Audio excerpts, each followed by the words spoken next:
to the Offbeat Gardener. I'm gardening in Zone 7A. Today is a yucky, snowy, really cold kind of day, and I'm still in my jammies. My nail is broken, so there's that. That's fun. But we're just gonna power through and talk about a seed haul. So today's seed haul is from MIgardener. I'm not affiliated with them in any way, shape, or form. I bought these with my own money. And I've been meaning to do this seed haul for a while. I just haven't gotten around to it because, life happens. So let's get into it. I'll show you guys what I picked up. Let's start with the one-off that I have here. I have some Velvet Queen sunflower seeds. I've never grown sunflowers before, and these just look so pretty. I couldn't help myself, so I picked them up. Apparently you can direct sow these seeds after the last frost, so that's kind of cool. I might be giving that a try. Well, actually, I'm going to try that, and I'm also going to try planting some in advance to see how that goes, and we'll just take it from there. So according to the seed packet, these flowers will grow 5 to 8 feet tall, which is enormous, but also very exciting. And you can use these for eating, although the seeds, according to what it says, are rather small, but it has edible seeds. And also they're just pretty cutting flowers, so I'm really excited about that, and I look forward to growing these. Next we have some onions. These are bunching onions. I have white ones and I have purple ones. These are currently growing in my garden. The problem I'm facing right now is that it snowed a lot, so they're buried under a bunch of snow. I did pick a couple before the snow hit. They were actually really delicious. So if you're thinking about picking any bunching onions, both of these varieties worked really well for me. The germination was great. I didn't have any problems with them. They grew pretty quickly. I didn't have any problems at all with these. These are definitely contenders to go in the garden, hopefully when the snow melts and conditions improve. But these were really great, and like I said, if you're thinking about picking these up, I would recommend. Next we have strawberries. So who doesn't love strawberries, right? These, I planted a bunch of them from seed and they grew very nicely. I transplanted them into my green stalk planter, and they were thriving and living their best life. However, again, the snow hit, so they're covered in snow right now. I'll try to insert a picture. Can't even tell there's anything in there. These strawberries, one of the plants that I put in to my green stalk actually produced a couple of strawberries before the frost hit, and the strawberries were delicious, but they were teeny tiny. So if you're looking for some jumbo strawberries, this is definitely not the seeds you're gonna want to go for. But the strawberries were super yummy. They were teeny tiny. I don't know what they're going to look like in the summer or during warmer weather. I don't know what they're going to look like, how big they're going to get, but I look forward to eating some hopefully in the spring or early summer. Next we have rattlesnake pole beans. I grew these beans before and they're super yummy. They're very tender. You want to pick them when they're like, not too mature, because they just taste better that way. These are something that'll definitely go into the spring garden. Here we have some American purple top rutabagas. I have these in my garden as well. I don't know how well they're gonna hold up with all the snow that's covering everything. The snow has been there for a few days and it doesn't look like it's going away anytime soon. So hopefully once they defrost from all that snow, we'll see where they're at. Rutabaga is something that I've been wanting to try as a potato replacement because I don't have the space or the ability to grow potatoes in the way that I would love to.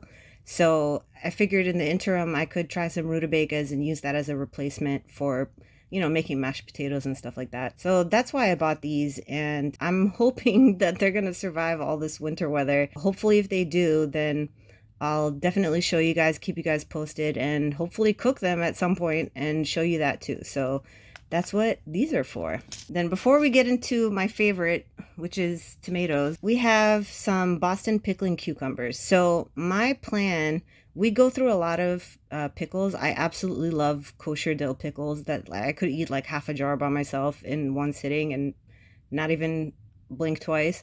So I really want to get into canning my own pickles, and I don't have in my collection any pickling cucumbers. Granted, you could use pretty much any kind of cucumber, just pick it when it's young and they'll be like the right size that you're looking for and texture. But I figured, hey, if I'm placing an order, I might as well give these a try because I've heard good things about them. So if you have any suggestions in terms of how you pickle your pickles, or if you have any experience with this particular variety of cucumber, I'd really appreciate your feedback, just so that I can kind of get a heads up on what to expect, because I've never grown these before. I've grown cucumbers, but I've never grown this variety. So any information that you could provide would be really helpful. So let me know down in the comments. Here we have some black Seaman tomatoes. That's what she said. Um, sorry, I couldn't help myself. Uh, yeah, now I lost my train of thought. Okay, let's start this again. We have some black Seaman tomatoes here. I have never even heard of these, let alone grown them. I have grown black tomatoes before. The ones that I had were black beauties, and blue beauties are kind of the same as black beauties, and I had those too. Actually, I had the blue beauties in my garden this year. Black beauty I had last year before I even thought about doing YouTube, so I don't have any photo evidence or videos of that, but they were just okay. Like, I mean, they were delicious and they're very rich in flavor. The reason why the top of the tomato, or not necessarily just the top, but any part of the tomato that gets a lot of sun, will turn a dark kind of color. So in this case, it's like a black color, if you will. Basically anthocyanins, which are very nutritionally good for you in terms of antioxidants and all of that. So, you know, it's kind of cool to grow black tomatoes because you don't see them everywhere. And for sure, at least not in my area, I have never seen really any color tomato besides, like, when I'm talking about like an actual beefsteak tomato, I've never seen anything outside of like red tomatoes. Like, they don't really carry fun varieties in supermarkets. So that's kind of why I like growing these type of tomatoes. But also, like I said, there's the nutritional benefit of it, but more importantly, it looks really awesome in a salad or any kind of dish that you're making with, you know, freshly sliced tomatoes. Or if you show it to someone for the first time and, you know, they're used to regular conventional tomatoes at the supermarket, and you show them something like this and they taste it, it's like, it's a conversation piece. So, I mean, really, I'm doing it because of the taste, let's be real, but also there's a lot of beauty in it too. And these look very interesting to me. Like I said, I've never tried them before. So again, any tips, tricks, information you think I might need to know before planting these, I'd appreciate it. Let me know in the comments. And let's go on to the next one. Speaking of deeper color tomatoes, here are chocolate striped tomatoes. I've never grown these. These are new to me. And I've grown something that looks very similar. So the pink Berkeley tie-dye looks a lot like in terms of stripes. It's a stripy tomato, and these are apparently the same. They're kind of like a red color with a chocolatey brown striping going through them, which looks so beautiful. I heard a lot of good things about chocolate stripes, so I'm curious to see how they're going to turn out. They also kind of remind me of the green zebra tomatoes that I grew this year, which are like a regular green color but have like yellowy stripes in them. Those were really good. Those tomatoes turned out fairly small, considering what I thought they would be, like bigger tomatoes, but it turns out they're probably like tennis-sized balls, at least the ones that I grew. So I'm going to assume that these are going to be around that same size. I'm not expecting like a ginormous 2-pound tomato, you know, but we'll see. I'm excited about these too. Now this next one I've heard a lot of people talk about, and I am so excited to have gotten my hands on these. These are going to be new to me this coming gardening season, and they are the Kellogg's breakfast tomato. My understanding is that they're similar in flavor to the Dr. Weish's, and they're around the same size, so maybe even a little bigger, to be honest with you, at least from what I've seen on like YouTube and the internet. Again, another exciting tomato. I do really enjoy the yellowy orange tomatoes. They're less acidic. They have like a sweet flavor to them, and I'm hoping this is going to be similar to the Dr. Weish's, which I do plan on growing both this year. Yeah, it's very exciting. I'm super excited about this. In the same vein, kind of, we have the Persimmon tomato, which from what I've seen online is a humongous tomato, and I really do enjoy the beefsteak tomatoes. I gotta say,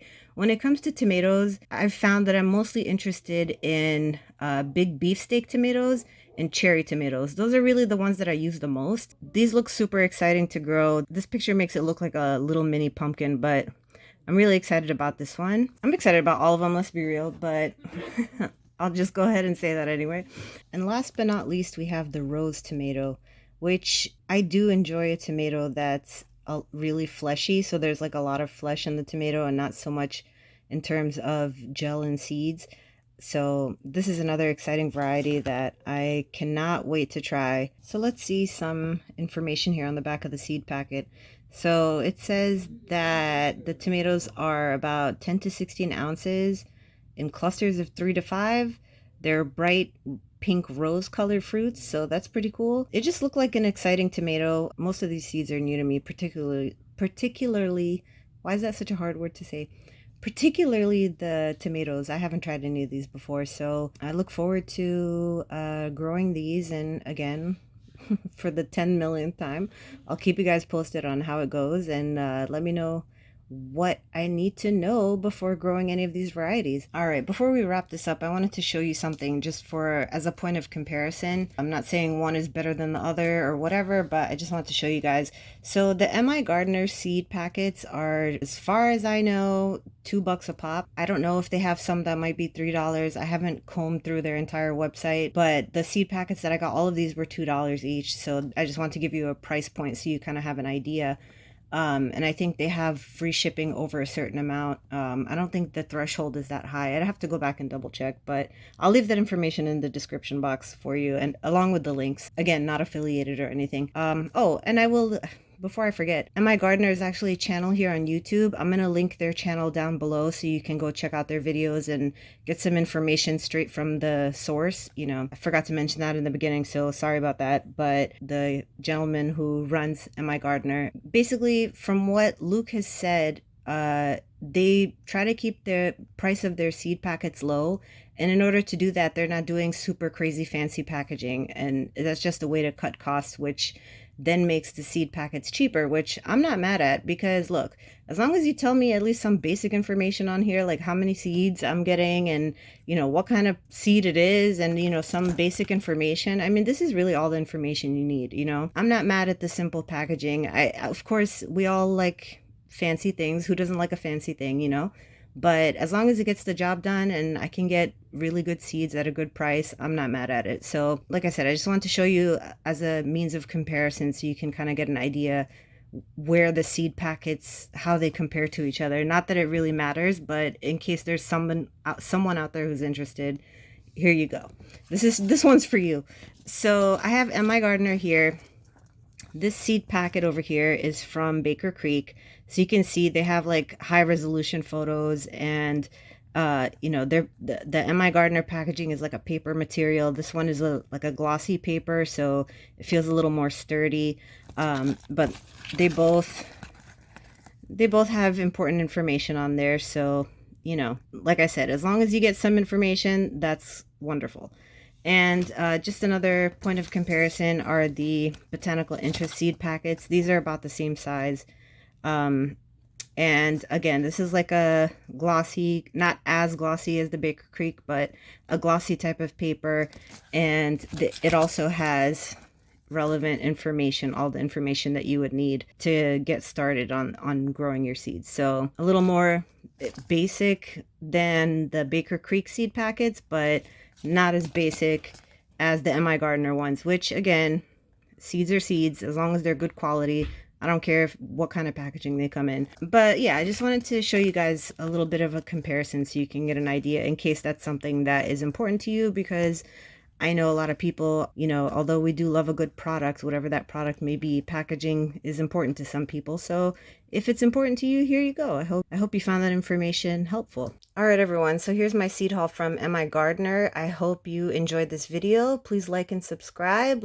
Please, please, please leave me a comment down below if you have grown any of these varieties, or if you have any questions for me on the ones that I have grown so far, like the rattlesnake, pole beans, and the bunching onions, for example. But really, I just want to hear from you guys and let me know if you've picked up seeds from MIgardener. How has it gone for you? What seeds do you like from MIgardener?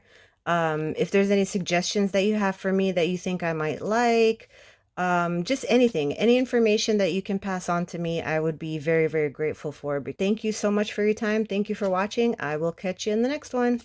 Bye.